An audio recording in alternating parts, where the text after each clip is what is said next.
आता विश्वात्मके देवे येणे वाग्यज्ञ तोषावे तोषोनी मज द्यावे पसायदान हे प्रस्तुत प्राप्त प्रसंगी प्राप्तस्थळी प्रवचनरूपी सेवेकरिता निवडलेले ओवी ज्ञानेश्वरीच्या 18व्या अध्यायातील 1790 क्रमांकाची आणि ज्या ओवीमध्ये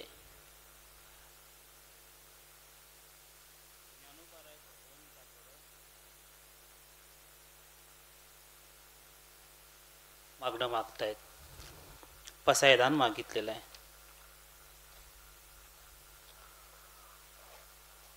पसायदानाचा जर थोडासा विचार केला, संक्षिप्त रूपामध्ये विचार केला तर ज्ञानोबारायांनी भगवंताकडं जगाच्या कल्याणाचा विचार मांडलेला आहे.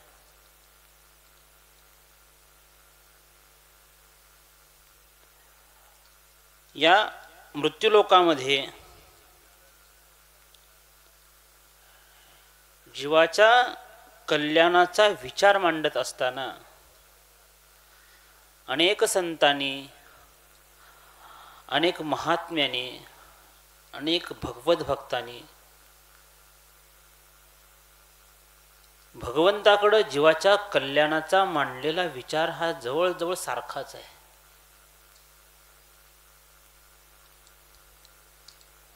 पसायदानामध्ये ज्ञानोबाराय उपक्रम आणि उपसंहार अशा भाषेमध्ये बोलतायत.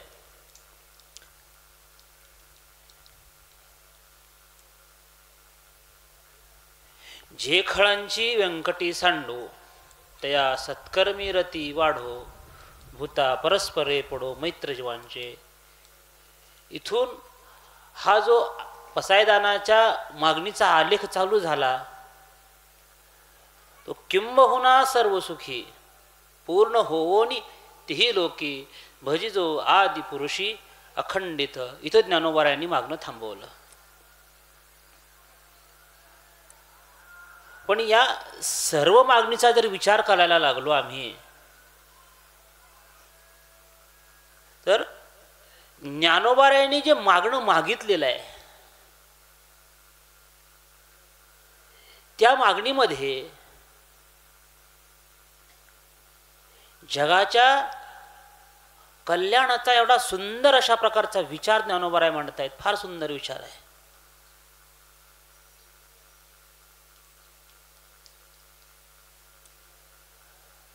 गंमत अशी आहे, ज्ञानोबारायांनी मांडलेला विचार आणि ज्ञानोबारायांच्या कितीतरी शेकडो वर्षानंतर जगद्गुरु तुकोबारायांचा झालेला अवतार आणि त्या अवतारामध्ये जगद्गुरु तुकोबारायांनी मांडलेला विचार जवळजवळ सारखाच आहे. तुकोबारायच म्हणून नाही, जगाच्या कल्याणाचा विचार मांडत असताना चोखोबाराय असू द्या, नामदेवराय असू द्या, तुकोबाराय असू द्या, नाथराय असू द्या, बहिणाबाई असू द्या, मुक्ताबाई असू द्या, जनाबाई असू द्या, संत मीराबाई असू द्या, कबीर असू द्या, कलियुगामध्ये किंबहुना प्रत्येक युगामध्ये झालेले जे भगवत भक्त आहेत त्या भगवत भक्तांच्या मागणीचा विचार, जगाच्या कल्याणाचा विचार आणि ज्ञानोबारायांनी पसायदानामध्ये मांडलेल्या कल्याणाचा विचार जवळजवळ सारखाच आहे. जवळजवळ सारखा म्हणण्यापेक्षा एक हुबेहूब सारखा म्हणायला हरकत नाही. कारण संत मागत असताना किंबहुना संतांच्या मागण्याच्या विचारामध्ये एक साधर्म्य आहे. सर्व संतांचं अंतःकरण जगाच्या कल्याणासाठीच द्रवतं. कारण संतांचं अंतःकरण हे काही वेगवेगळं नाही. लक्षात घ्या, माझा विचार प्रसायदानावरच चालू आहे बरं का, मी विषयापासून भरकटलेलो नाही. विषय आपला तिथंच चाललाय. सर्व संतांचं अंतःकरण हे सारखंच आहे. सर्व संतांचा विचार एक असण्याचं कारण अंतःकरण सारखं आहे. व्यवहारामध्ये एखाद्या वेळेस सर्वांचा विचार सारखा नसेल, किंबहुना व्यवहारामध्ये सगळ्यांचा विचार सारखा नसतोच, आहे की नाही? पाहतो ना आपण, एका घरामध्ये असणारे 2 सख्खे भाऊ, पण 2 सख्ख्या भावांचा विचार मात्र वेगवेगळा असतो, आहे की नाही? म्हणून तर महाराज एकाची 2 घरं होतात, 2ची 4 घरं होतात. त्याचं कारण काय? विचार सारखे नाहीत. एकाच घरामध्ये असणाऱ्या 2 स्त्रिया विचार सारखे नसतात. एकाच आईच्या पोटी, एकाच आईच्या उदरातून जन्माला आली 2 मुलं विचार सारखे नसतात. एकाच घरामध्ये असणारे स्त्री पुरुष म्हणजे पती आणि पत्नी विचार सारखे नसतात. काही वेळेला पतीचा विचार पत्नीला पटत नाही आणि काही वेळेला पत्नीचा विचार पतीला पटत नाही.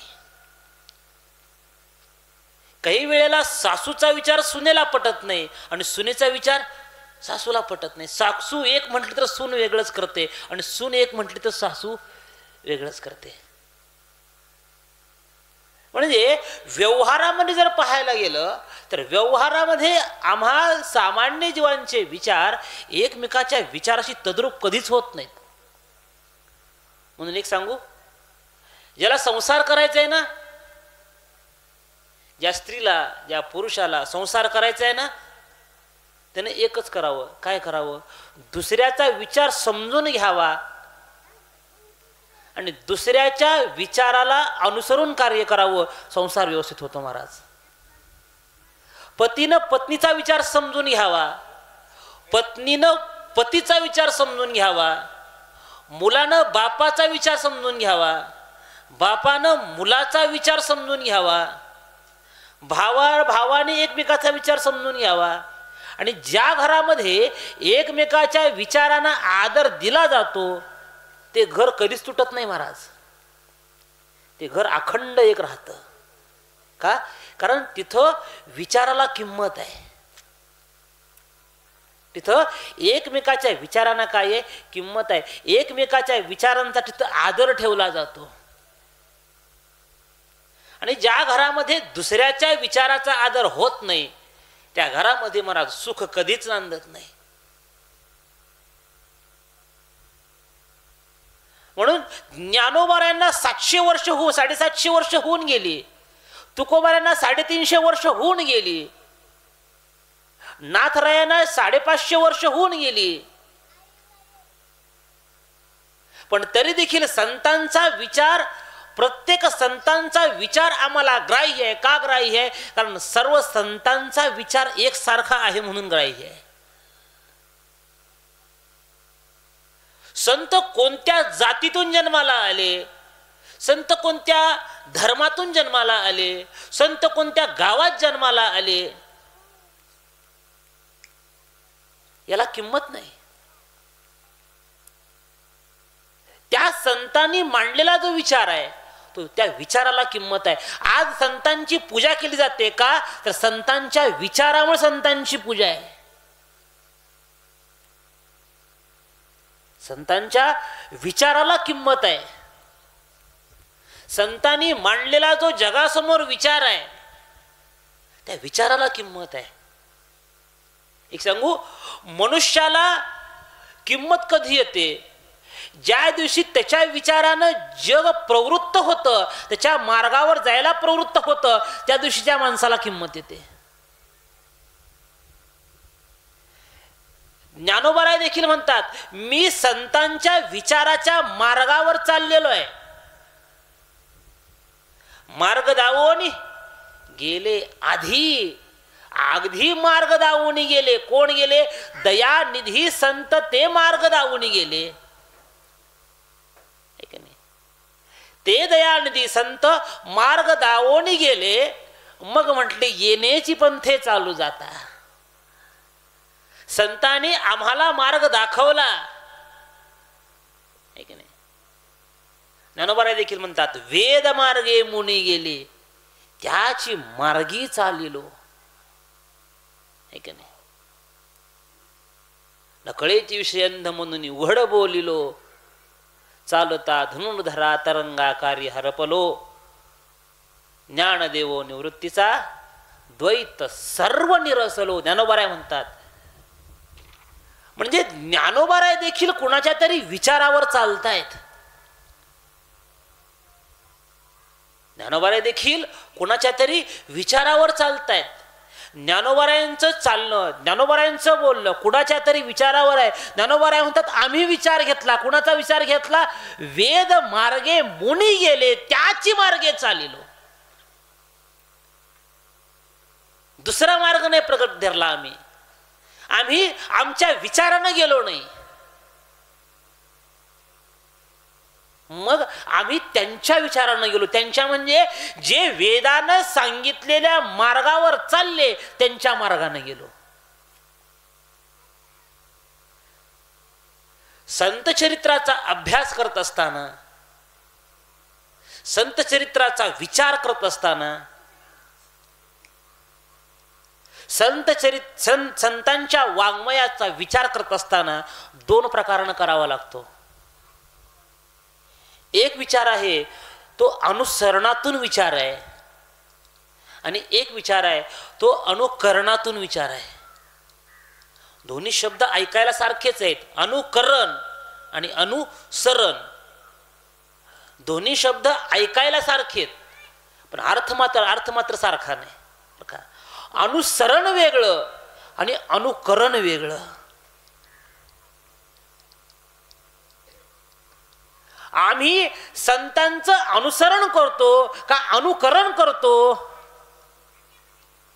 विचार करायला पाहिजे. काय परमार्थ, परमार्थामध्ये अनुकरणालाही महत्व आहे आणि परमार्थामध्ये अनुसरणालाही महत्व आहे.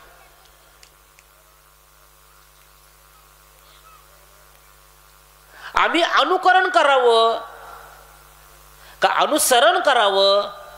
काय करावं? काय अनुकरण म्हणजे काय? तर दुसऱ्यानं केलेली क्रिया जशी त्या तशी हुबेहूब करणं हे अनुकरण आहे, बरं का? पण अनुकरणामध्ये सत्सद विवेक बुद्धीचा वापर होत नाही. अनुकरणामध्ये विचाराचा वापर होत नाही. अनुकरणामध्ये मनुष्य विचार करून अनुकरण कधी करत नाही. बघा, आपल्या घरामध्ये एखादं लहान मुलं असतं, बरं का? मग ते लहान मुलं असं खेळत असतं. मग खेळता खेळता कोणीतरी घरामध्ये एखादा पाहुणा येतो. पाहुणा आला की बसतो.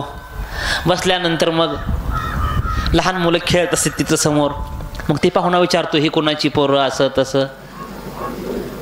मग ते लगेच आजी असणारी म्हणा, आई असणारी म्हणा, लगेच म्हणते, इकडे रे बाळ्या, हे आमच्या पोराचं पोरगं बघा म्हटले आता कसं करतंय. मग त्याला म्हणावं, बावळे बाळ्या.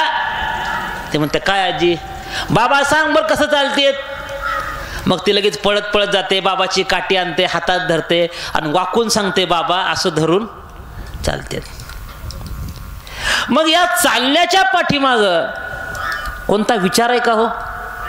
बाबा असं चालतात, आजोबा असं चालतात हे दाखवत असताना त्या लहान मुलाच्या त्या क्रिये पाठीमाग, त्या करण्याच्या पाठीमाग कोणता विचार आहे का? कोणता विचार नाही महाराज. ते फक्त अनुकरण आहे. ते काय करतं, बाबा कसं चालतात हे पाहतं आणि तसंच चालण्याचा काय करतं, प्रयत्न करतं. पण प्रयत्न करत असताना ते हे विचार करत नाही की मी हे जे करतोय याच्यामध्ये माझा काही लाभ आहे का, माझं काही नुकसान आहे का, फायदा आहे का, सुख आहे का, दुःख आहे, विचार करत नाही. मग त्यांनी तसं केलं ना, मग मी तसं करून दाखवतो. याच्यामध्ये त्याला काय वाटतो, आनंद वाटतो. एका मित्राच्या घरी गेलो होतो मी. घरी गेल्यानंतर बसल्यानंतर माझ्या त्या मित्राला एक सवय, वाईट सवय, एक कशाची सवय, बोलण्याची सुरुवातच शिवीतून करायची. लहानपणापासूनची सवय त्याची, बोलण्याची सुरुवातच शिवीतून. शिवी दिल्याशिवाय त्याच्या बोलणं सुरूच व्हायचं नाही, व्यवहारात असो, घरी असो, बाहेर असो, कुठंही. एके दिवशी त्याच्या घरी गेलो, घरी गेल्यानंतर बसलो. आता मित्रच तो. ते म्हटला, अरे म्हटलं तुला काय सांगू, एक माझी अडचण आहे. बाबा काय सांग, काय अडचण आहे?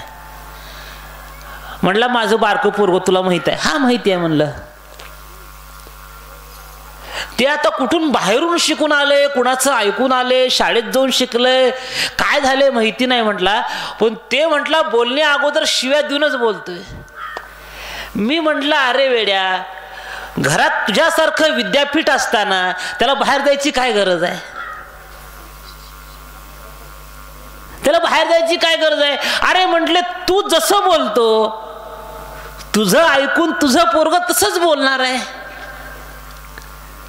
ते लहान आहे अजून, ते अजून लहान आहे, त्याला कळत नाही, त्याला कळत नाही. पण तरीही ते बोलतं. का बोलतं? याला कारण म्हटले तू आहेस.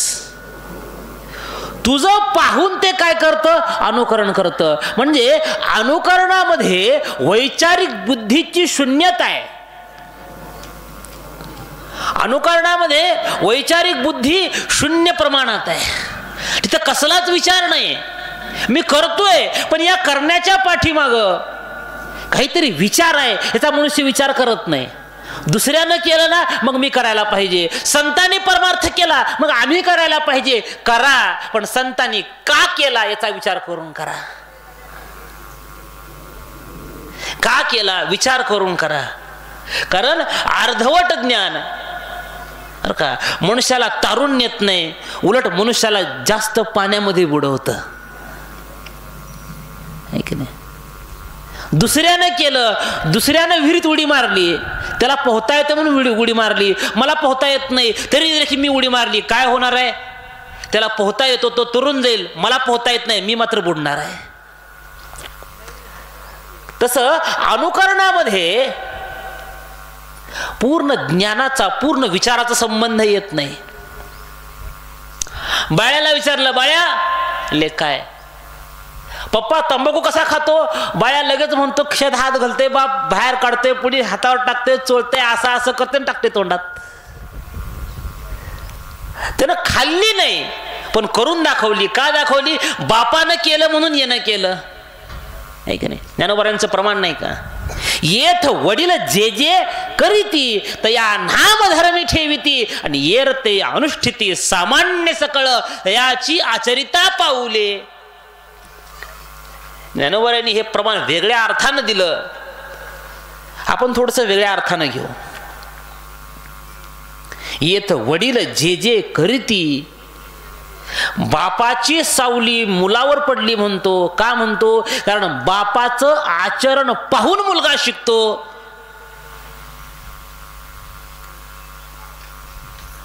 त्या अनुकरणामध्ये विचार, मुलगा विचार करत नाही, माझ्या बापाचं हे करण्याचं कारण काय विचार करतो का? विचार करत नाही. पोरगं म्हणतो आमच्या बापानं केलं होतं म्हणून आम्ही करतोय. है की नाही? याला आम्ही आमच्या भाषेमध्ये परंपरागत म्हणतो. आहे की नाही? हे असं का हो? नाही हो म्हटले, आमच्या घरात ही परंपरा चालत आलेली आहे. अहो पण ही परंपरा का पडली याचा आम्ही कधी विचारच केला नाही. आहे की नाही? पंढरीची वारी आहे माझी घरी, आणि न करी तीर्थव्रत, व्रत एकादशी करीन उपवासी, गायीन अहर्निशित मुखी नाम. तुकोबाराय म्हणतात, तुकोबाराय म्हणतात पंढरीची वारी आहे माझी घरी. पण आम्ही कधी विचार केला का? कधी विचार केला का? तुकोबारायने केली, आम्ही म्हणजे असा अर्थ काढू नका की तुकोबारायने केली आणि तुम्ही म्हणता महाराज म्हणजे आम्ही करायची नाही, अशातला भाग नाही. संतांनी जी केलं ते अवश्य करावं, पण संतांनी का केलं याचा मात्र विचार करावा. याचा मात्र विचार करावा बरं का. आम्ही अनुकरण करतो, अनुसरण कधीच करत नाही. आमच्या ठिकाणी अनुकरण आहे. भजन दुसरं तो करतो ना भजन, मग मीही भजन करायला पाहिजे. तो नाम घेतो ना, मग मीही नाम घ्यायला पाहिजे. त्यानं माळ घातली, मीही माळ घालायला पाहिजे, आहे की नाही? थोडं पुढे जाऊन बोलू का? त्यानं बिल्ला लावला, मी बी आता बिल्ला लावला, आहे की नाही? आजकाल बिल्लेवाला त्याला सुसळा झालाय. असो, पण का, कशासाठी? प्रश्न विचारा, प्रश्न करा. कारण प्रश्नामधून उत्तर मिळतं आणि उत्तरामधून ज्ञानाची वृद्धी होते. आम्ही प्रश्न कधी करतच नाही. ज्ञानोबा म्हणतात प्रश्न करा रे, प्रश्न करा, प्रश्न करा. बर का? नुसतं संतांना शरण जाऊ नका. तया अहम वाचा चित्तांग देवोनिया शरण दिघ महोदधिका गांगरी गाले जैसे. शरण जा, पण शरण जाऊन काय करा? मग विसांगी पुसिले. विचारा, विचारा. आम्ही अनुकरण करायला जातो, अनुसरण आम्ही कधी केलंच नाही जीवनामध्ये. संतांनी भक्ती केली, ज्ञानोबारायांनी भक्ती केली, तुकोबारायांनी भक्ती केली, पण ती भक्ती करत असताना त्या भक्तीच्या पाठीमागे असणारा जो मूळचा विचार आहे, तो विचार कुठेतरी भरकटत चाललाय. परमार्थ का करावा, परमार्थ संतांनी का केला, हा जो विचार आहे, हा विचार कुठेतरी भरकटत चाललाय. त्याला कारण काय? त्याला कारण आहे फक्त आणि फक्त अनुकरण. भरकटत चाललाय महाराज परमार्थाचा विचार. आजकाल माणसांना परमार्थ म्हणजे संसारात सुख मिळावं म्हणून परमार्थ चाललाय महाराज आमचा. दुसरं काहीच कारण नाही, काहीच कारण नाही.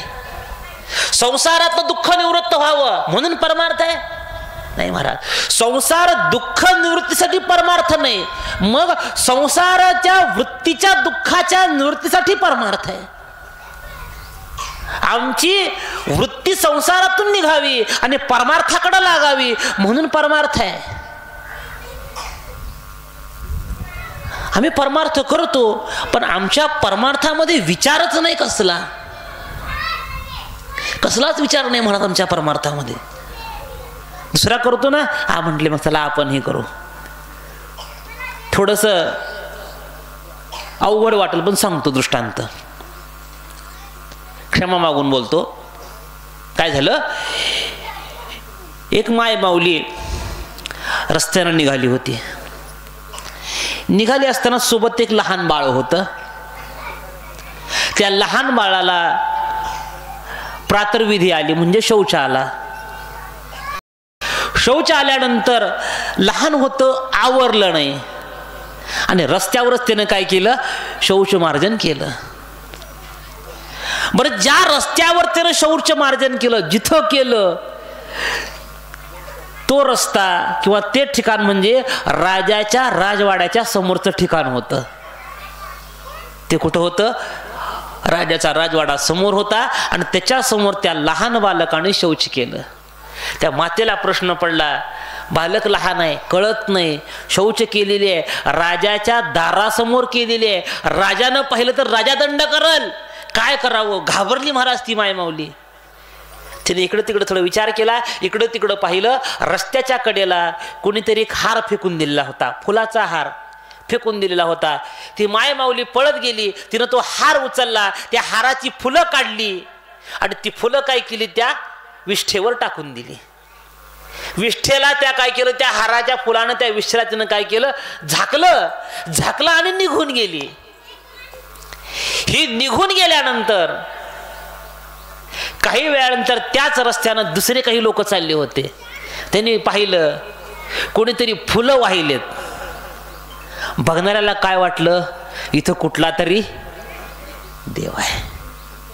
नाही म्हटलं, इथं कुठला तरी देव आहे. मग काय, कस काय देव आहे? अरे म्हटले फुलं वाहिलेत ना, त्या अर्थी देव आहे. मग काय, काही नाही म्हटले. लगेच एक दुकानात गेला, एक नारळ आणलं, उदबत्ती आणली, खडीसाखर आणला, 4 फुलं आणले, त्याला लगेच पूजा केली, नारळ फोडला, उदबत्ती लावली, खडीसाखर ठेवली, सगळ्यांना प्रसाद दिला आणि गेला निघून. त्यानं ही पूजा केली. बघा, कारण काय होतं, ती विष्ठा झाकावी हे कारण होतं. मी काय सांगतोय लक्षात घ्या, अनुकरण सांगतोय, अनुकरण. अनुकरणामध्ये विचार नसतो.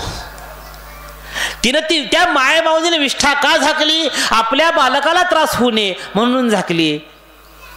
दुसरा आला, त्यानं पाहिलं कोणीतरी उदबत्ती लावली आहे, नारळ फोडलाय, प्रसाद ठेवलाय, म्हणजे इथं काहीतरी देव आहे. त्यानं ही फुलं वाहिली, त्यानं ही पूजा केली. असं करता करता तिथं फुलाचा ढीग लागला महाराज. दिवसभरात महाराज दिवस मावळेपर्यंत फुलाचा ढीग लागला. लोक म्हणायला लागले देव पावतोय, देव पावतोय, देव पावतोय. लगेच लोकांनी महाराज नवसं बोलायला चालू केले. हा हा म्हणता म्हणता राजाच्या कानावर बातमी गेली. राजाला कळलं आपल्या दाराच्या समोर असा कोणता तरी एक देव आहे म्हटले, ज्याला नवस बोलल्यावर नवस पूर्ण होतोय. राजाही आला महाराज. कशाला? त्या देवाच्या पाया पडायला. राजासोबत प्रधान होता. प्रधानानं विचार केला, सकाळपर्यंत इथं काहीच नव्हता म्हटला. दिवस मावळेपर्यंत देव स्थापन झाला, देवाची पूजा झाली, देव पावला बी म्हटले दिवसभरात लोकांना. असा एवढा कुठला जलद देव आलाय म्हटला. प्रधान हुशार होता बरं का. लक्षात घ्या, राजा कशाही असू द्या, प्रधान मात्र हुशार असावा लागतो. प्रधान म्हटला राजेसाहेब थांबा, म्हटले गडबड करू नका, गडबड करू नका. असा कोणता देव आहे का हे पाहून नंतर म्हटले विचार करू. मग प्रधानानं काय केलं, सेवक बोलवले. तिथले सगळी गर्दी हटवली बाजूला. सेवक बोलवले आणि सेवकाला सांगितलं सेवकानो म्हटले हे सगळं काढा म्हणले बाजूला. हे सगळे फुलं हे सगळं बाजूला काढा म्हटले. ती सगळी पानं फुलं सगळे वाहिलेले ते सगळं बाजूला काढलं. काढत काढत काढत काढत शेवट आला. शेवटची फुलं बाजूला काढल्याबरोबर दर्शन झालं महाराज. तात्पर्य काय? दृष्टांत संपला, विनोद घेऊ नका. दृष्टांत सिद्धांत काय? सिद्धांत काय? कृती करत असताना, दुसऱ्याचं पाहून आचरण करत असताना त्यानं केलेली कृती, त्या कृतीला कारण काय याचा विचार करा आणि मग ते आचरण करा. मग ते आचरण करा.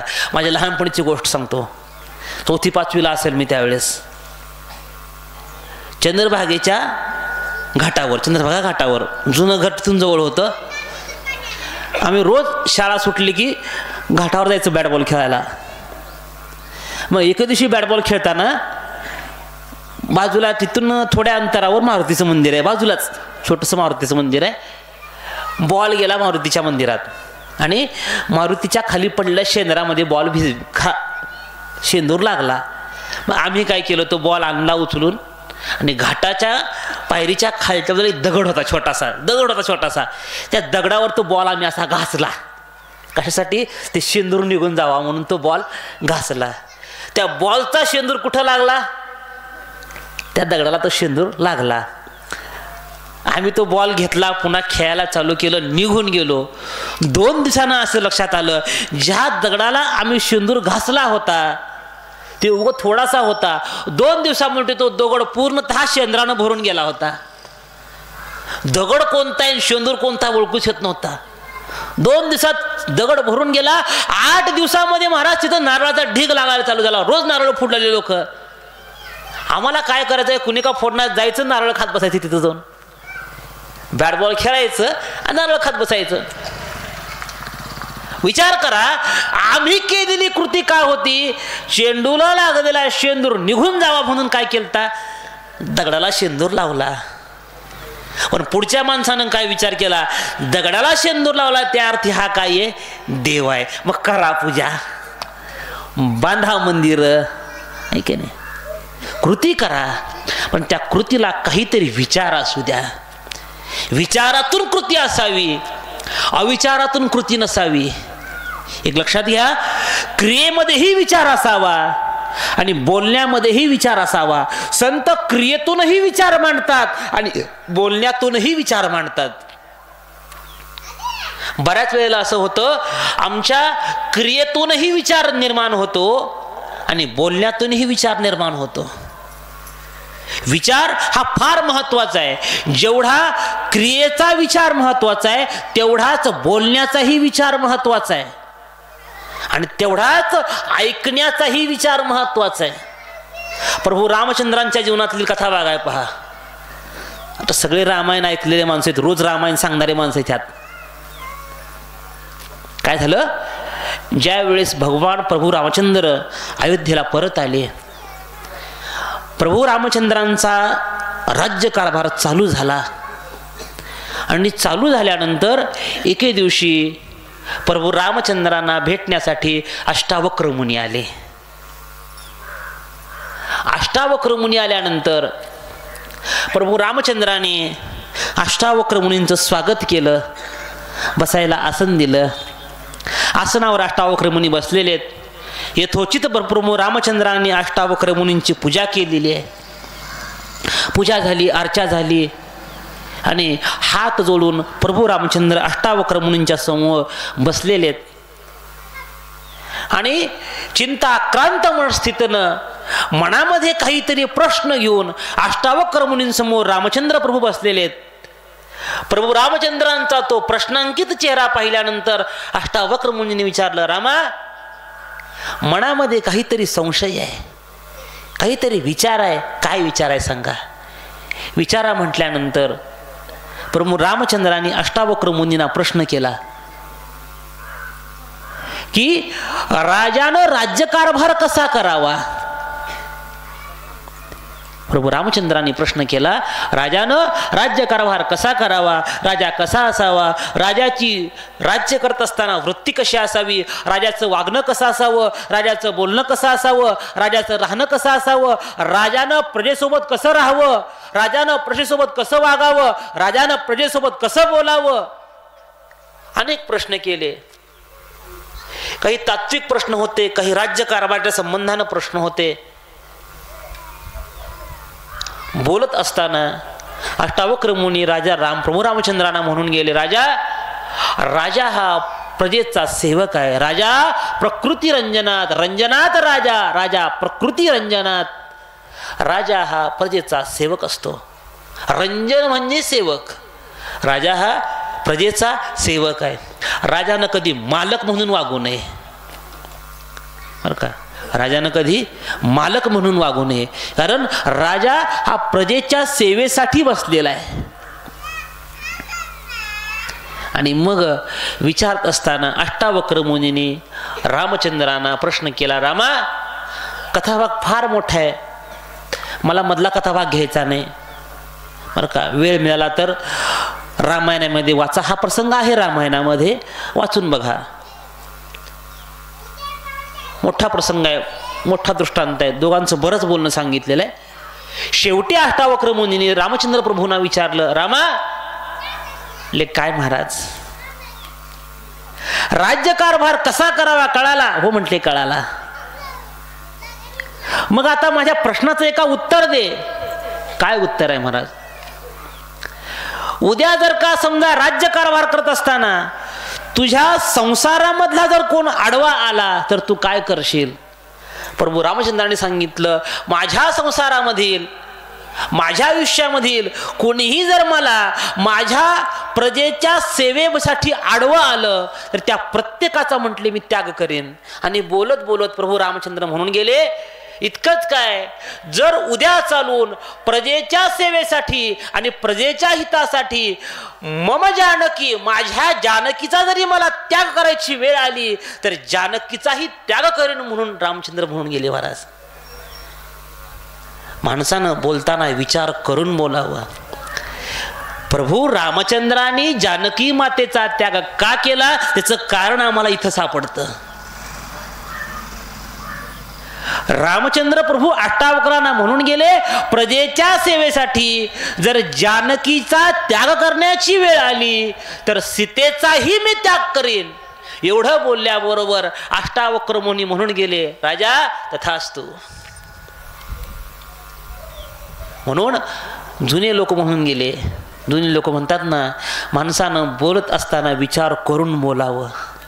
कारण त्याचं कारण आहे, शास्त्र असं सांगतं, आपल्या भोवताली अशा बऱ्याच सूक्ष्म शक्ती आहेत, सूक्ष्म देवता आहेत, ज्या आपल्या प्रत्येक बोलण्याला तथास्तु म्हणतात. म्हणून माणसानं व्यवहारामध्ये बोलत असताना एखाद्याने विचारलं काय बरं आहे का, चांगलं आहे का, उत्तम आहे म्हणावं, चांगलं आहे म्हणावं, छान आहे म्हणावं. भलेही आपल्या संसारामध्ये कितीही दुःख असू द्या, तुम्ही जर छान आहे चांगलं आहे म्हटलं ना, तुमचं चांगलंच होतं. आणि बघा तुम्ही, बरेच माणसं असतात घरात सगळं चांगलं असतं, पण ते काय म्हणतात, काय हो काहीच बरं नाही. मग ते वरून तसंच म्हणते तथा असतो. मग जे चांगलं आहे ना त्याचंही सगळं वाटलं होऊन जातं. म्हणून माणसानं बोलत असताना विचार करून बोलावं बरं का, विचार करून बोलावं. रामचंद्र प्रभू सहज म्हणून गेले. प्रभू रामचंद्रांना म्हणायचं नव्हतं की मी प्रजेच्या सेवेसाठी जर प्रसंग आला तर जानकीला सुद्धा सोडून देईन, म्हणायचं नव्हतं. पण बोलण्याच्या ओघामध्ये सहज म्हणून गेले. आणि अष्टावक्रांनाही तथास्तु म्हणायचं नव्हतं. अष्टावक्र मुनीही बोलण्याच्या ओघामध्ये सहज तथास्तु म्हणून गेले. परिणाम काय झाला, प्रभू रामचंद्रांना जानकी मातेचा त्याग करावा लागला. म्हणजे बोलत असताना विचार किती महत्वाचा आहे. जेवढा विचार आचरणाला महत्वाचा आहे तेवढाच विचार बोलण्यालाही महत्व आहे. आणि जेवढा विचार बोलण्याला महत्व आहे तेवढाच विचार ऐकण्यालाही महत्वाचा आहे बरं का. माणसानं कुणाचा विचार ऐकावा यालाही महत्व आहे. आम्ही ऐकतो कुणाचं, आमच्या ऐकण्यावर आमचं आचरण ठरतं. आमच्या आचरण कशावर ठरतं, आमच्या ऐकण्यावर आमचं आचरण आहे. मला सांगा, बोलू नका, थोडं थांबा.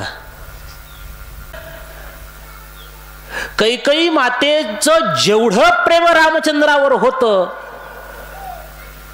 तेवढं प्रेम कौसल्या मातेचंही नव्हतं आणि सुमित्रेचंही नव्हतं. कौसल्या सखी आई आहे, कैकेयी सावत्र आहे. पण रामचंद्र प्रभू रामचंद्रांना राजा करायचंय म्हटल्यानंतर जेवढा आनंद कैकेयी मातेला झाला त्याच्यातल्या तिळमात्रही बरं का, जेवढा आनंद कैकेयी मातेला झाला ना बरं का, तेवढा आनंद कोणालाही झाला नव्हता. एकट्या कैकेयीनं महाराज सगळा महल सजवला होता. एकट्या कैकेयीनं सगळी अयोध्या सजवलेली होती. पण निमित्त काय झालं, मंथरेचा विचार ऐकला, मंथरेचं बोलणं ऐकलं आणि सगळंच फिसकटलं. एक मंथरेचं बोलणं ऐकलं नसतं तर पुढचं रामायण घडलंच नसतं. एका मंथरेच्या विचारानं संपूर्ण रामायण घडलं. 14 वर्ष वनवास प्रभू रामचंद्रांना घडला. सीतामाईला रावणानं घेऊन गेला. सीतामाईला रावण घेऊन गेला. प्रभू रामचंद्रांना सीतामाईसाठी वनामध्ये फिरावं लागलं. प्रभू रामचंद्रांना सीतामाईसाठी रावणासोबत युद्ध करावं लागलं. अनेक वानरांना सीतामाईसाठी आपला जीव द्यावा लागला. विचार करा, सगळं रामायण घडलं याला कारण काय, दुष्ट विचार. म्हणजे विचार बोलण्यालाही तेवढ्याच महत्वाचा आहे, ऐकण्यालाही तेवढ्याच महत्वाचा आहे आणि अनुकरणालाही तेवढ्याच महत्वाचा आहे. म्हणून अनुसरणामध्ये विचाराला महत्व आहे. अनुकरण हे विचाराविना केलं जातं आणि अनुसरण हे विचारासहित केलं जातं. अनुसरणामध्ये विचार येतो. संतांनी केलं का केलं, ज्ञानोबा म्हणतात वेद मार्गे मुनी गेले त्याची मार्गी चालिलो. का चालिलो, संत गेले म्हणून चालिलो. मग संत का गेले, तर वेदानं सांगितलं म्हणून संत गेले. ज्ञानोबा म्हणतात त्या मार्गानं मी का गेलो, तर मुनी गेले म्हणून गेलो. आणि मुनी का गेले, तर वेदानं सांगितलं म्हणून मुनी गेलो. आपला विषय इथून तिकडे गेला होता. लक्षात ठेवा बरं का. बऱ्याच वेळेला कसं होतं, ऐकता ऐकता भरकटत जाते माणूस. मग लक्षात ठेवत जावा, महाराज भरकटला तरी ऐकणारे भरकटू नये बरं का. कसं आहे, सांगणाऱ्यापेक्षा ऐकणारा हुशार राहावा. ज्ञानोबारांनी उगच म्हटलेलं नाही, प्रभू तुम्ही महेशाची या मूर्ती, मी दुबळा अर्चितसे भक्ती, म्हणून बोल जरी गंगावती स्वीकाराल की. ज्ञानोबाराय उग म्हणत नाहीत, कारण श्रोत्याला फार महत्व आहे. पण दुःख आहे महाराज, तसे ऐकणारेही भेटत नाहीत आणि तसे सांगणारेही भेटत नाहीत. एक सांगू का, ऐकणारे बक्कळ चांगले भेटतील, पण आजकाल सांगणारे चांगले भेटना गेलेत. असो, आपला विषय दुसरीकडे चाललाय निघून. आपला विषय काय चाललाय? विचार. संतांनी मांडलेला विचार का अनुसरणामध्ये आणावा, त्याचं कारण आहे संतांनी मांडलेला विचार हा विहित विचार आहे, निषिद्ध विचार नाही. संतांनी मांडलेला विचार हा जीवाच्या कल्याणाचा विचार आहे. संतांनी मांडलेल्या विचाराचं अनुसरण जर आम्ही जीवनामध्ये केलं तर आमच्या जीवनाला योग्य दिशा आणि योग्य दिशेतून योग्य दशा मिळणार आहे. लक्षात घ्या, आमच्या जीवनामध्ये दिशा योग्य आहे आणि ज्याला दिशा योग्य भेटली तशी दशाही योग्य होते महाराज. त्याची दिशा चुकते तशी दशाही वाईट होऊन जाते. आजच सांगतो, हे भेटले नसते तर मला दिशाही भेटली नसती आणि दिशा भेटली तर माझी दशाच झाली असती सगळी आत. कारण गुरुदाळ एवढ्या आतमध्ये माहिती नाही. त्या हत्तीबेटा पण कसं तर आलो असतो, पण तिथून कुठं जावं हे मात्र कळालं नसतं. म्हणजे दिशा भेटली असती पण दिशा चुकली असती आणि दशाही झाली असती. म्हणून माणसाला योग्य दिशा भेटावी आणि योग्य दिशा भेटण्यासाठी त्या दिशेला जाण्यासाठी संतांनी दाखवलेल्या मार्गावर चालावं. मार्ग दावोनी गेले आधी दया निधी संतते, आहे की नाही? महाराज म्हणतात ना, आम्ही कुठून आलो? आम्ही वैकुंठवासी आलो याची कारणासी. आणि आम्ही काय केलं? बोलिले जे ऋषी साच भावे वर्ताया. जे ऋषी बोलिले ते भावे वर्ताया आम्ही आलो. महाराज मनानं काही करतात का? मनानं नाही बर का. विचार हा मनानं नसतो. विचार स्वतःचा विचार स्वतःच्या मनानं कधीच करायचा नसतो. स्वबुद्धीनं केलेला विचार, स्वमनानं केलेला विचार आम्हाला योग्य मार्गाने घेऊन जाईल ह्याची शाश्वती नाही. मग त्या विचाराला संतांच्या विचाराची सांगड असावी लागते बरं का. संतांनी दाखवलेला मार्ग आणि त्या मार्गाने चालत जाणं हे जीवाच्या कधीही कल्याणार्थ आहे बरं का. स्वबुद्धीनं गेला तर महाराज स्वबुद्धीनं जाणारा मनुष्य कधीही कल्याणाच्या मार्गापर्यंत जात नाही. आणि म्हणूनच संतांनी मांडलेला विचार आमच्या आयुष्याला योग्य दिशा दाखवणार आहे. म्हणून संतांनी सांगितलेला विचार त्या विचाराचं आयुष्यामध्ये अनुसरण करणं आणि त्या अनुसरणानुसार अनुकरण करणं महत्वाचं आहे. म्हणून ज्ञानोबाराय आमच्या समोर विचार मांडतायत. पसायदानातून ज्ञानोबारायांनी जीवाच्या कल्याणाच्या विचाराचा आलेख मांडलेला आहे महाराज. चढता क्रम मांडलेला आहे. खालून वर जायचं आहे आम्हाला, आम्हाला वरून खाली यायचं नाही, है की नाही? अधोगतीतून ऊर्ध्वगतीला जायचं आहे. परमार्थाच्या मार्गामध्ये खालून वर जावं लागतं महाराज. परमार्थ अधोगतीला गेलेल्या जीवाला ऊर्ध्वगतीला नेणारा परमार्थ आहे. म्हणून संतांनी मांडलेला विचार करून त्या विचाराच्या मार्गाने महाराज माणसानं चालत राहावं बरं का. पण बऱ्याच वेळेला अशी गंमत होते, संतांनी मांडलेला विचार आमच्या बुद्धीला महाराज बऱ्याच वेळेला पटत नाही. तो आता का पटत नाही, कशासाठी पटत नाही हा भाग निराळा, सोडून द्या विषय तो. पण पटत नाही आम्हाला, आम्ही त्या मार्गाने जायला प्रवृत्त होत नाही.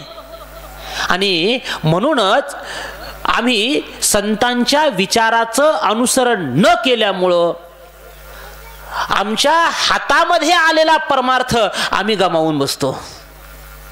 देव हातामध्ये असतो महाराज, पण हातामध्ये आलेल्या देवाला आम्ही गमावतो. काय झालं?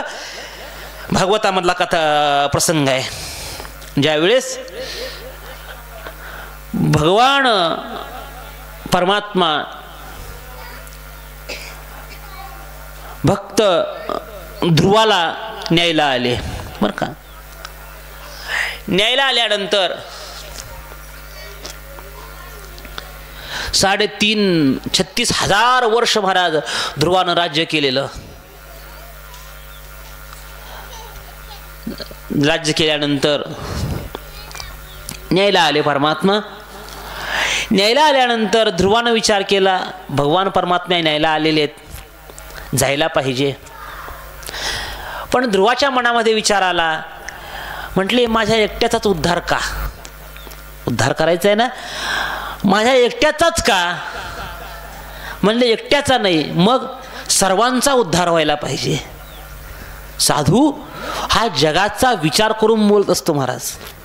साधूचं बोलणं, साधूची क्रिया ही जगाचा विचार करून असते. विचार केला, म्हटले काय करावं? भगवंताला विनंती केली, देवा मला न्यायला आलाय? हो म्हटले न्यायला आलोय. हो म्हटले मी यायला तयार आहे, पण माझ्या मनामध्ये एक मागणं आहे. म्हटले काय मागणं आहे? क्षमा करा, ध्रुव नाही प्रल्हाद बरं का, थोडंसं डिस्टर्ब होऊ देऊ नका, बडबड जास्त व्हायला बाजूनं.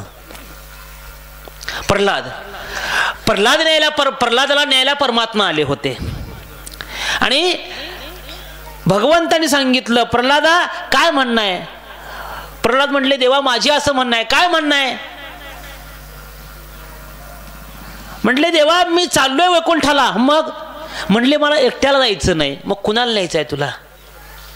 प्रल्हाद म्हटला मी एकटा जाणार नाही देवा. मग कोण पाहिजे तुला? देव म्हटले तुझी आई ना. ते बघ म्हटले पुढच्या विमानामध्ये तयाधू माता बसलेले, कशाला काळजी करतोयस? म्हटले चल आता. तसं नाही म्हटले देवा, मग माझ्या आईचा उद्धार होणार आहे, शंका नाही, होणारच आहे. मग काय म्हणणं काय? म्हटले मी एकटा येणार नाही, मग माझी सर्व प्रजा म्हटले मला घेऊन जायची आहे वैकुंठाला. देव म्हटले प्रल्हादा असं होत नसतं. प्रत्येक मनुष्याच्या आयुष्याचा कर्माचा संचिताचा भाग शिल्लक असतो आणि तो संचिताचा भाग भोगल्याशिवाय कुणालाही म्हटले कुठलीही गती मिळत नाही. नाही नाही म्हटले देवा, आले तर सगळ्यांना न्यायचं, नाहीतर म्हटले मीही येणार नाही. देव म्हटले प्रल्हादा हे बघ म्हटले वैकुंठाला जाणाऱ्या माणसानं अशा अटी घालायच्या नसतात.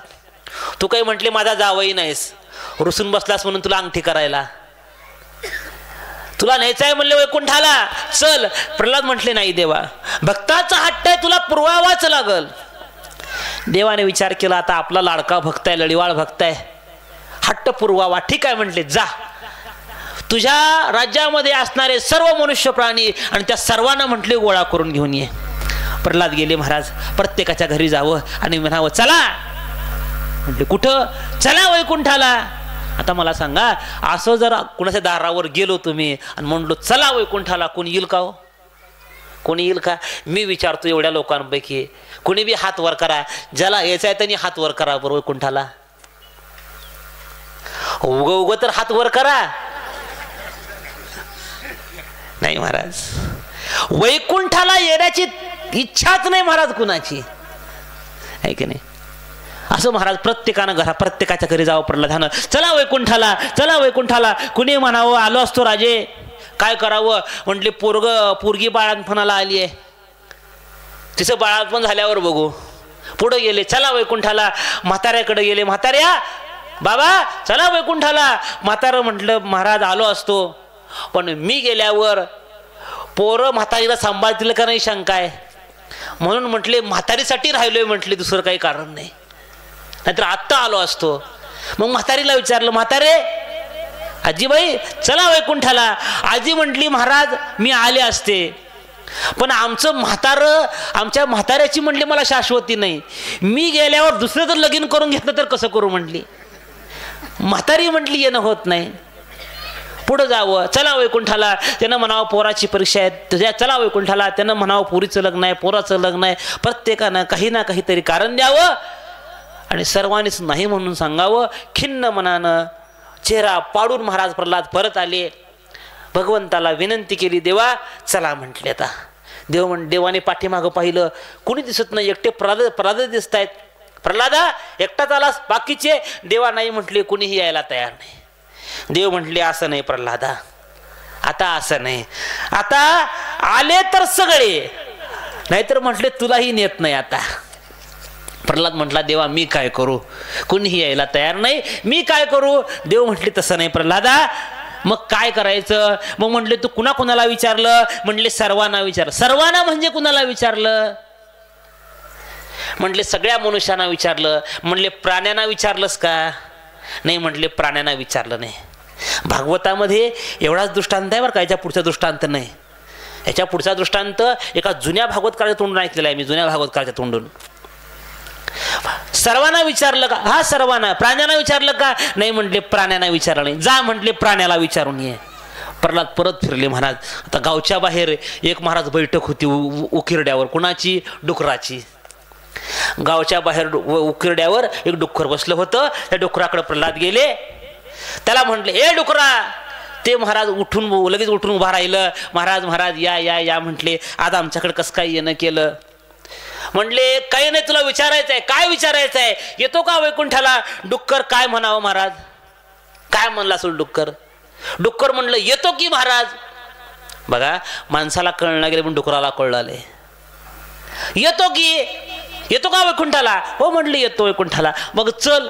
ते म्हटला महाराज येतो पण मला विचारावं लागल.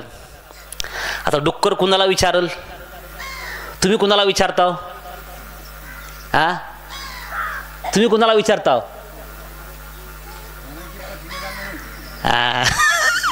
कुणाला विचारता? बायकोला. डुक्कर गेलं विचारायला. कुणाला? डुकरीनीला. ती गेलं महाराज घरी. त्यानं बाहेरून हाक मारली. आता ते कलियुगाचं डुक्कर होतं महाराज. त्यानं बाहेरून हाक मारली ए डुकरीने. आता ती बी कलियुगातली डुकरीन होती. तिनं मधून काय म्हणली असेल? ए डुकरा. आता कलियुगातली डुकरीन एकमेकाला नावानं हाक मारणार. मी कलियुगात डुकरीचं बोलला बरं का. ते म्हणले काय रे डुकरा? ते म्हणले काही नाही, आपले राजे आलेत.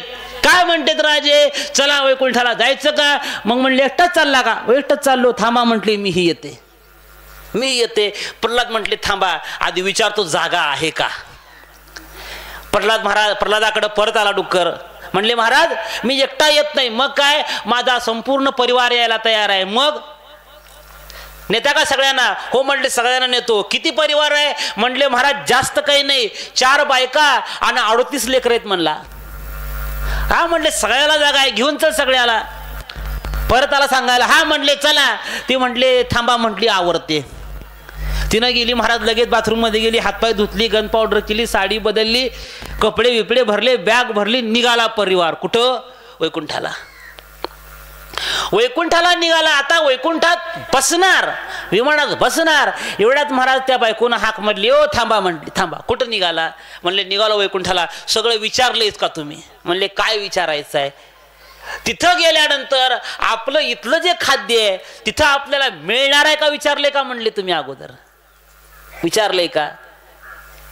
पुढं ते डुकरीन गेले न गेले, कोण गेलं कोण राहिलं मला माहिती नाही. दृष्टांत संपला. सिद्धांत काय?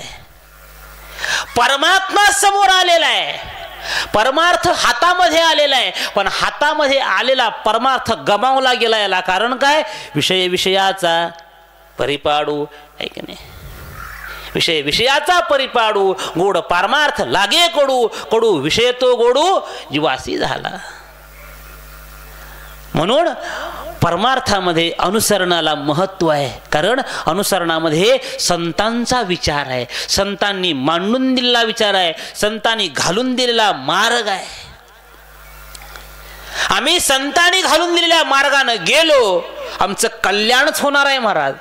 म्हणून स्वविचारानं जाण्याचा प्रयत्न करू नका. ज्ञानोबा म्हणतात ना, जे परमार्थाच्या मार्गावर स्वबुद्धीने गेले त्यांचं काय झालं? एकी स्वयंबुद्धीचे बाही बुडाले तयाचा रिघोची नाही. ज्ञानोबा म्हणतात काही जण स्वयंबुद्धीच्या जोरावर गेले, स्वविचाराच्या जोरावर परमार्थाची नदी, संसार नदी पार करायला गेले. त्यांचा काय झाले म्हटले? जे बुडाले त्यांचा म्हटले थांग पत्ताच नाही आता. म्हणून संतांच्या विचाराची संगड असावी आणि तोच जगाच्या कल्याणाचा विचार ज्ञानोबाराय या पसायदानामध्ये मांडतायत. जगाचं कल्याण कसं होणार, जगानं स्वतःचं कल्याण कसं करून घ्यावं याचा विचार म्हणजे पसायदान आहे. बरं का, पसायदान वेगळं असं काही नाही. जीवाच्या मी सुरुवातीला बोलून गेलो, पसायदानामध्ये ज्ञानोबाराय उपक्रम आणि उपसंहार मांडतायत. म्हणजे जीवानं परमार्थाच्या सुरुवात कशी करावी आणि सुरुवात केलेल्या परमार्थामध्ये एक एक एक एक पाऊल कसं टाकावं पुढं याचा विचार म्हणजे महाराज पसायदान आहे. पसायदान असं वेगळं काही नाही. ज्ञानोबारायांनी पसायदानामध्ये मागितलं म्हणजे काय केलं तर ज्ञानोबाराय भगवंताकडे हीच विनंती करतायत की या परमार्थाच्या मार्गावर चालत असताना जीवानं संतांच्या विचारानं चालावं, स्वविचारानं चालू नये. काय सुंदर विचार आहे महाराज पसायदान म्हणजे. कधी विचार करा पसायदानाचा.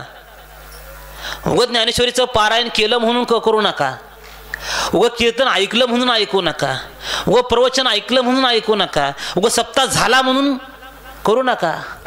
विचार करा, मी करतोय ना, का करतो.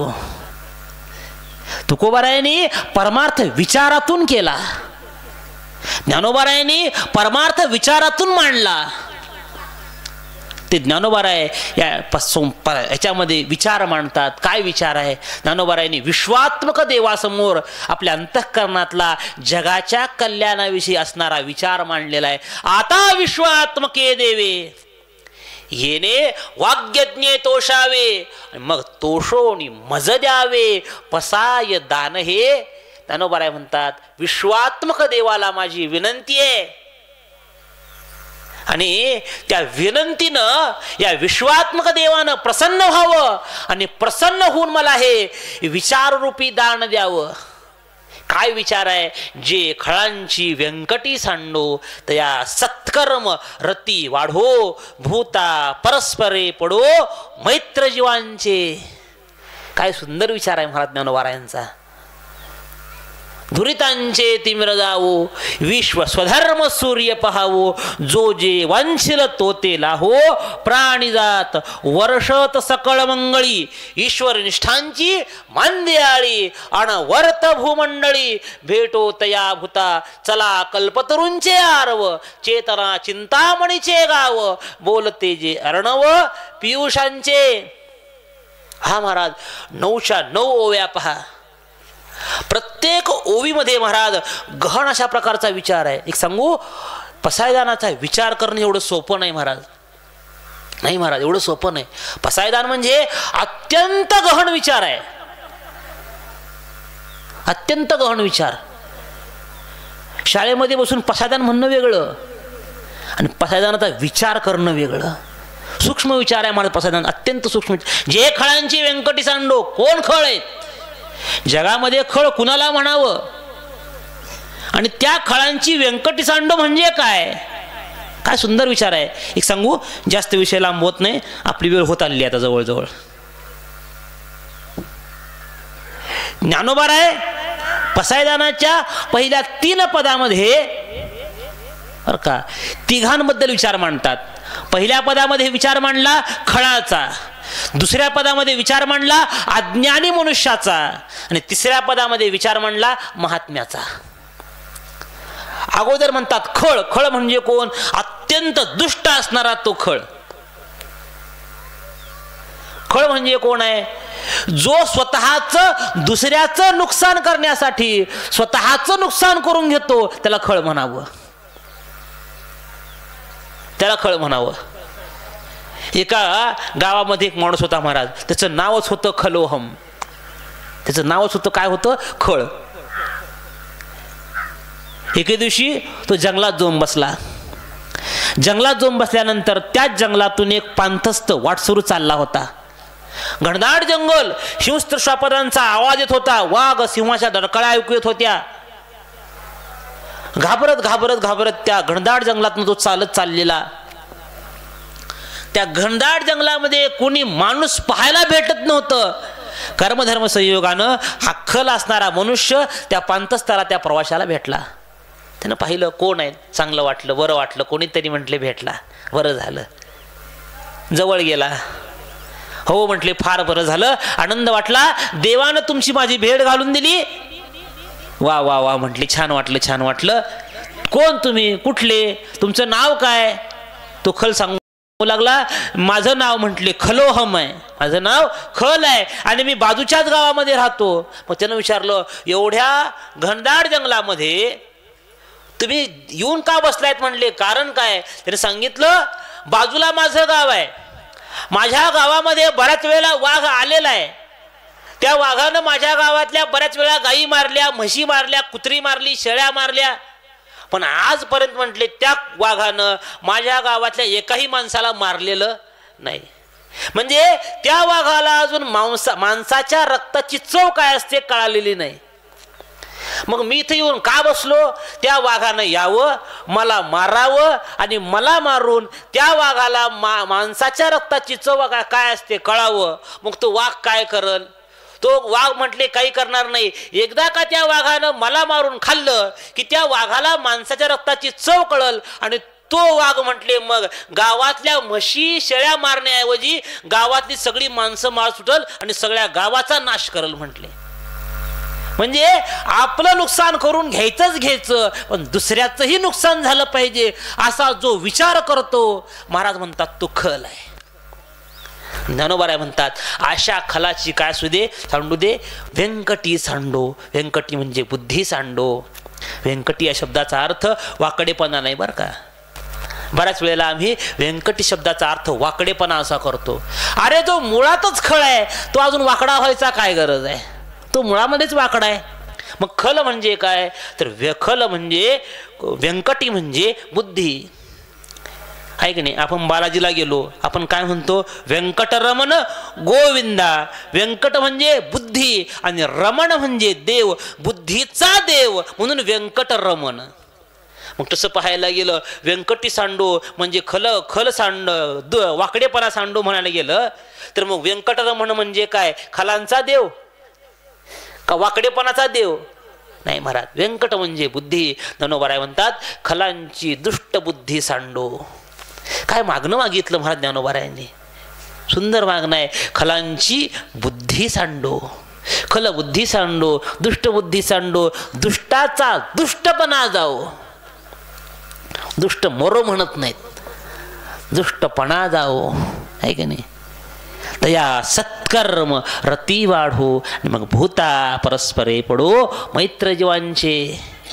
आणि खलबुद्धी सांडून त्याच्या ठिकाणी सत्कर्माची रती म्हणजे सत्कर्मरूपी बुद्धी त्याच्या ठिकाणी निर्माण होऊ दे. रती म्हणजे बुद्धी, सत्कर्माची बुद्धी, सत्कर्म करण्याची इच्छा, सत्कर्म करण्याची प्रवृत्ती त्याच्या ठिकाणी निर्माण होऊ दे.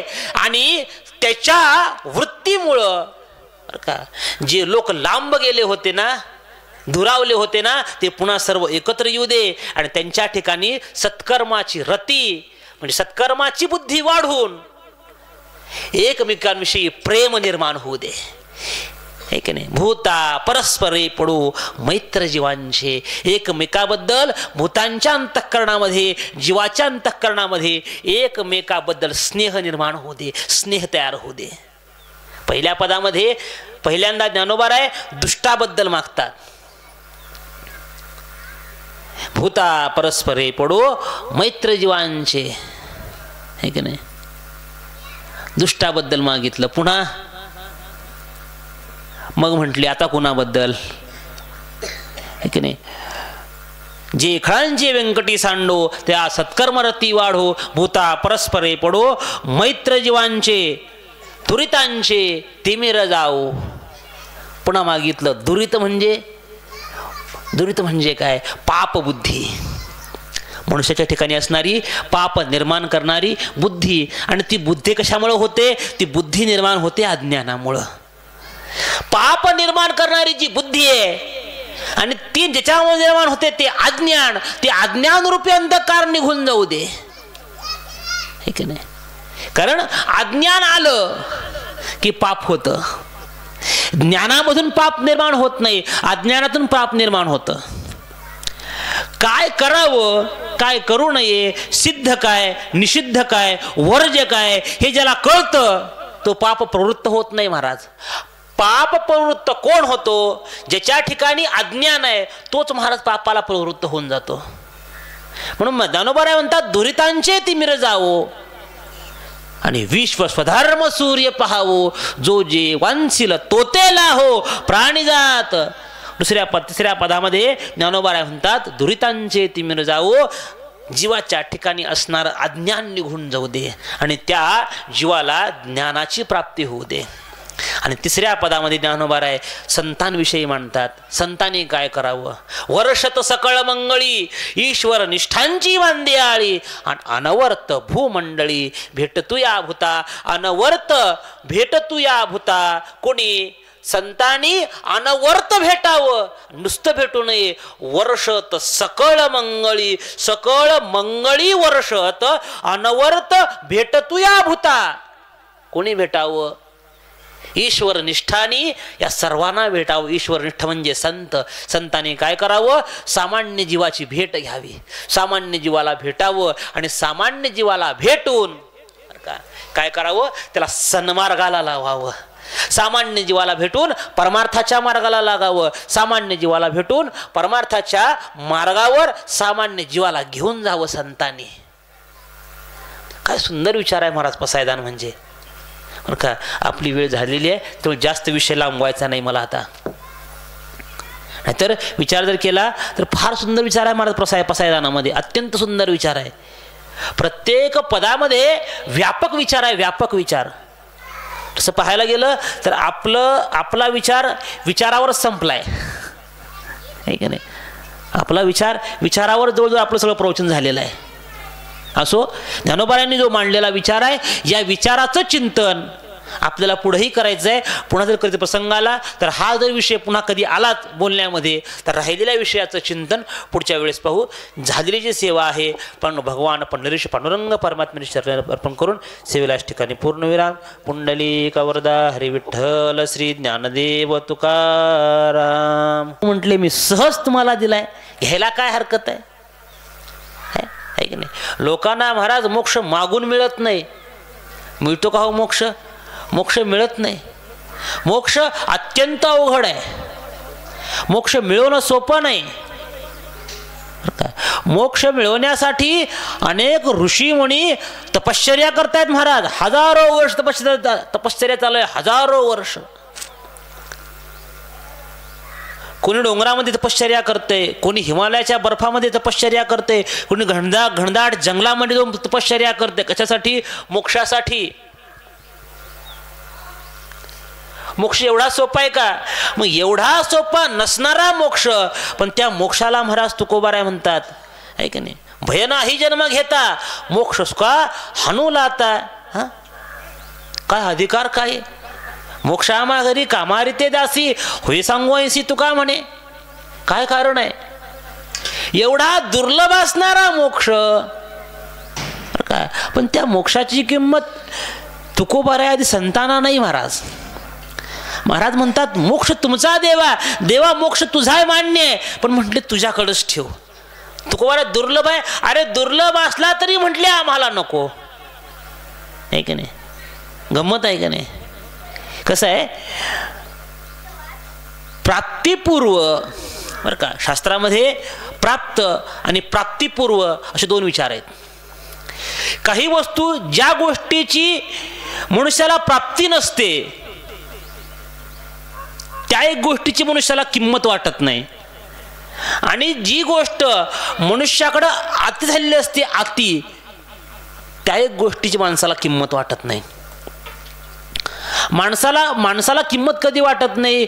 एखादी गोष्ट आपल्याला प्राप्त नसते, किंबहुना ती गोष्ट आपल्याला प्राप्त होणं अत्यंत कठीण असते, त्यावेळेस माणसाला वाटतं ह्या गोष्टीमध्ये काय ठेवलेलं आहे, काहीच नाही, आहे का नाही? मी लहान असताना एक पुस्तक होतं छान छान गोष्टी म्हणून. त्याच्यामध्ये एक गोष्ट होती. एक कोल्हा जंगलातनं बाहेर पडला. जंगलातनं बाहेर पडल्यानंतर त्याला एक बाग लागली द्राक्षाची. द्राक्षाच्या बागेत कोल्हा गेला. भूक लागलेली, द्राक्ष खावे म्हणून या विचारानं त्या बागेत शिरला. बागेत गेल्यानंतर त्यानं ते पाहिलं, द्राक्षे उंचावर आहेत. सुंदर अशी बाग, द्राक्षानं भरलेली बाग आहे, पण द्राक्ष मात्र उंचावर आहेत. त्यानं महाज उड्या मारायला चालू केल्या. उड्या मारल्या मारल्या मारल्या मारल्या, पण एकही द्राक्ष तोंडामध्ये आला नाही. बराच प्रयत्न केला, द्राक्ष काही तोंडामध्ये आलाच नाही. आला नाही म्हणून तिथून माघारी फिरला. माघारी फिरल्यानंतर वाटत त्याला एक कोल्हा भेटला. त्यानं विचारलं, कुठे गेलता रे? म्हणला, गेलतो द्राक्ष खायला. खाल्ली का? म्हणला, नाही खाल्ली. का बरं खाल्ली नाहीत? तो म्हणला, अरे नुसती आंबट द्राक्ष आहेत म्हणून खाल्ली नाहीत. तू खाल्ली का? खाल्ली नाहीत. मग खाल्ली नसतानाही आंबट म्हणतो का? म्हणतो कारण भेटली नाहीत म्हणून आंबट आहेत. म्हणजे वस्तूची किंमत त्याला एक नसते ज्याला वस्तू भेटलेली नसते. ज्याला वस्तू भेटत नाही ना, त्याला वस्तूची किंमत कळत नाही. तो म्हणतो हे काय, हे आपल्या कामाचं नाही, त्याच्यामुळे याची किंमत आपल्या दृष्टीतून शून्य आहे. आणि दुसरा एक असा या जगामध्ये वर्ग आहे ज्याला वस्तू भेटते पण त्या वस्तूचं ज्ञान नसतं, म्हणून त्या वस्तूची किंमत नसते. बरं का? वस्तूचं ज्ञान नसेल ना तरी देखील वस्तूची किंमत राहत नाही. हिरा आहे महाराज, हिऱ्याची किंमत काय आहे? पाहता पृथ्वीचे मोल थोकडे, ऐंसे अनर्घ रत्न चोखडे. ज्ञानोबा म्हणतात, पृथ्वीच्या मोला इतकी किंमत हिऱ्याची आहे. पण ते काय झालं, ते एका सापडलं धनगराला. हिरा सापडला. कोणाला सापडला? धनगराला. त्यानं पाहिलं, म्हणला चांगला दगड आहे, म्हणला चमकणारा. मग काय करावं? त्यानं उचलला महाराज आणि आपल्या आवडत्या मेंढीच्या गळ्यात बांधला. भेटला हिरा, पण बांधला कुठं? मेंढीच्या गळ्यात. म्हणजे भेटलेल्या वस्तूची किंमत कळाली नाही म्हणून देखील किंमत शून्य आहे. तसं मोक्षाची किंमत कळाली नाही म्हणूनही मोक्षाची किंमत शून्य होते. मोक्ष भेटला नाही म्हणूनही मोक्षाची किंमत शून्य होते. आणि तिसरा एक प्रकार आहे, वस्तूचं सेवन अति प्रमाणात झालं की वस्तूची किंमत शून्य होऊन जाते. है की नाही? एखाद्याच्या घरी अति प्रमाणात जाणं येणं झालं किंमत शून्य होऊन जाते. है की नाही? गावात राहणारा घर जावई आणि बाहेर गावी राहणारा जावई, मी त्याच्या पुढे बोलायची गरज नाही, सगळ्यांना कळाला आता काय बोलायचंय ते. आहे की नाही?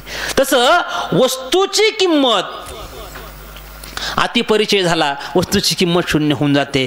मग असं या तिन्ही पैकी तुकोबाऱ्यांचा विचार कोणता आहे की ज्या विचारातून तुकोबाराय म्हणतायत की मोक्ष तुमचा देवा पण दुर्लभ आहे ना, तुमच्याकडेच ठेवा म्हटले. दुर्लभ असू द्या पण आम्हाला नको. तुकोबाराय का म्हणतात? तुकोबाऱ्यांना मोक्ष काय माहिती नाही का? माहिती आहे महाराज. तुकोबारायांना मोक्ष माहिती आहे. विटे ऐसे सुख नोहे भक्ती रस मोक्ष आहे. भक्तीचा रस प्राप्त करणं म्हणजेच मोक्ष आहे. मोक्ष वेगळा आहे का? वेगळा नाही महाराज. अविट सुखाची प्राप्ती करून घेणं म्हणजे मोक्ष आहे.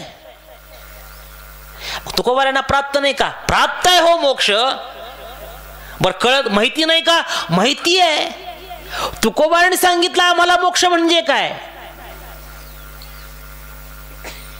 संतांना मोक्ष माहिती नाही? माहिती आहे. देवाची द्वारी उभा क्षण भरी ज्ञानोबा का बुडगा म्हणले, तेने मुक्तीचारी साधी येल्या. माहिती नाही? माहिती आहे. संतांना मोक्ष माहिती नाही अशातला भाग नाही. प्राप्तही आहे, माहितीही आहे. मग कारण काय? महाराज म्हटले कारण काय? महाराज म्हटले देवा आम्हाला मोक्ष प्राप्तही आहे, मोक्षाच्या सुखाचा अनुभवही आहे, पण अडचण एक आहे म्हटले. अडचण एक आहे. काय अडचण आहे? काय अडचण आहे? त्याचं उत्तर महाराज मला आमच्या नामदेवरायाने दिलं. नामदेवराय म्हटले देवा नको वैकुंठीचा वास, असे तया सुखानाश, अद्भुत हा रस कथा काळी नामाचा. मोक्ष मिळेल म्हटले, नाही नाही मिळालेलाही आहे, पण तो मोक्ष घेऊन वैकुंठात जाऊन बसावं लागल. मग वैकुंठात जाऊन काय करावं? वैकुंठात जाऊन काय बा करावे? उगाच बैसावे मौन रूप, वैकुंठ खोपट जुना आठ झोपडी, नको आडाआडी घालू आम्हा. देवा म्हटले वैकुंठात जाऊन काय करावं, तिथं का भजन आहे का कीर्तन आहे का नामस्मरण आहे, काय आहे म्हटलं तिथं काहीच नाही आहे की नाही. एक सांगू का, साखरेच्या गोडीचा अनुभव साखर होऊन घेता येत नाही महाराज. साखरेच्या गोडीचा अनुभव घेण्यासाठी मुंगीच व्हावं लागतं आहे की नाही. तसं मोक्ष प्राप्त करणं म्हणजे साखर होणं आहे आणि मोक्ष सुखाचा अनुभव घेणं म्हणजे संत होणं आहे. साखर गोड आहे. कुणाला गोड आहे? ज्यानं साखर खाल्ली त्याला साखर गोड आहे. साखरेला विचारा बरं तू कशी आहेस, सांगता येईल का साखरेला? सांगता येत नाही महाराज. गुळाला विचारा तू किती गोड आहेस, गुळ म्हणाल का हो एवढा गोड आहे? म्हणू शकत नाही. गुळाला स्वतःच्या गोडीची चव घेता येत नाही. साखरेला स्वतःच्या गोडीची चव घेता येत नाही. साखरेपासून वेगळा झाल्यानंतर साखरेची चव आहे. तसं भगवंताच्या मोक्ष स्वरूपापासून वेगळा झाल्यानंतर भगवंताच्या भक्तीची चव आहे बर का. भगवंताच्या भक्तीची ओढी कुणाला आहे? भगवंताला आहे का हो? भगवंताला नाही. म्हणून तर महाराज म्हणतात ना, देवा तुझं नाम किती गोड आहे हे तुला माहिती नाही पण आम्हाला माहिती आहे. अमृताहुनी गोड नाम तुझे देवा, मन माझे केशवा का बानेगी. तुझं नाम किती गोड आहे, अत्यंत एवढं गोड आहे, एवढं गोड आहे की तुझ्या नामाची गोडी, तुझ्या नामाचा महिमा तुझं नकळे मेघश्यामा. तुका म्हणे आम्हा जन्म गोड यासाठी. कशासाठी? त्या नामाचं सेवन करण्यासाठी, नामाच्या गोडीचं सेवन करण्यासाठी. मोक्ष म्हणजे काय तर भगवत स्वरूपाशी एकरूप होणं म्हणजे मोक्ष आहे. देव आणि भक्त एक होणं म्हणजे मोक्ष आहे. मग देवस्वरूप झाला, आता भक्तीचं सेवन करता येईल का? येणार नाही महाराज. भक्तीचं सेवन करण्यासाठी जीवच व्हावं लागतं. भक्तीच्या गोडीचं सेवन करण्यासाठी जीवरूपत्वालाच यावं लागतं, देहालाच यावं लागतं. आणि देहाला येऊनच भक्तीच्या प्रेमाचं सुख भोगता येतं महाराज. उगच नाही महाराज. संत महात्मे भगवत भक्त कृष्णावतारामध्ये गोपिकांच्या आणि गोपाळांच्या वेशामध्ये आले. का आले? भगवंताच्या रूपाचं सेवन करता यावं म्हणून, भगवंताच्या भक्तीचं सेवन करता यावं म्हणून. म्हणून महाराज म्हटले, देवा मोक्ष नको, दुर्लभ आहे, पण तुझ्याकडे ठेव. आम्हाला काय पाहिजे? मज भक्तीची आवडी. मला काय पाहिजे? मला भक्तीची आवड आहे, नाही अंतरिते गोडी. मला मोक्षाची गोडी नाही, मला भक्ती पाहिजे. आणि तो भक्तिरस सेवन करण्यासाठी जन्मालाच यावं लागतं. म्हणून तर म्हणतात ना, घेईन मी जन्म यासाठी देवा, तुझी चरण सेवा साधावया. देवा तुझी चरण सेवा करण्यासाठी मी अनेक जन्म घ्यायला तयार आहे. एक जन्म नाही, अनेक जन्म. जन्मजन्मी हेच करीन. जन्म मागे बहुत जन्मी हेच करीत आलो आम्ही. हेच केलेलं आहे, हेच करतोय आणि हेच करणार आहे. काय करणार आहे? मज भक्तीची आवडी, भक्तीचं सेवन आवडीनं करणार आहे. आवडीने भावे हरिनाम घेसी. आवडीनं घ्यावं बरं का. आणि ते आवडीनं घेतोय. महाराज म्हटले, हेच मला आवडतं. आपुल्या प्रकारा करा जतन दातारा. का देवा तुझा आहे ना, तुझ्या पाशीच ठेव. मला नको ते, मला मोक्ष नको. तुका म्हणे भेटी पुरे एकेची शेवटी. आता मला भेटी पाहिजे तर काय दे? फक्त भक्ती सुख दे. विटे ऐसे सुख नो हे भक्ती रस, पुढत पुढती आस सेवावी हे. मला भक्तीची आवड आहे आणि तीच पाहिजे, मला मोक्ष नको. म्हणून तुकोबर आहे भगवंताकडं भक्ती रसाची, भक्ती प्रेमाची आणि भक्तीच्या स्नेहाची मागणी करतात. महाराज म्हटले, मला मोक्ष नको, कारण मोक्षामध्ये ते सुख नाही, मोक्षामध्ये तो आनंद नाही, मोक्षामध्ये तो अंगसंग नाही जो भक्तीमध्ये. म्हणून मज भक्तीची आवडी नाही अंतरिते गोडी. झालेली सेवा आहे भगवान पंढरीश पांडुरंग परमात्म्याचे चरणी अर्पण करून सेवेलाच ठिकाणी पूर्णविराम. तत्पूर्वी आजची ही प्रवचन सेवा कितवा वर्षात आहे? पहिलाच आहे का? दुसरा वर्ष. दुसरा काय गावचं ना? हां खरबवाडी का? खरबवाडी. हां